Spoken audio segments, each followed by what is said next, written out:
So how can you get the most from a show home visit? In Canterbury, there are multiple subdivisions that have multiple building companies with different show homes in the same street, where you can go in the weekends or during the week and go in and out of each of the show homes and evaluate each of the different builders, their home designs, and what it is they can offer. So there's a few things you should be looking at when you go into the show homes.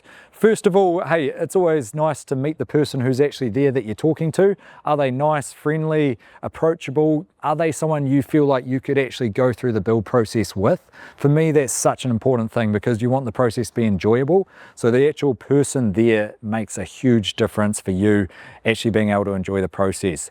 Then I'd be looking through the home. I'd be checking out the quality, the fixtures, the fittings throughout the home. What do you think is actually at a high standard or a standard that you feel is good for yourself? Then I'd have a yarn with the sales consultant there, or new home consultant as they're often called, and ask them about some pricing.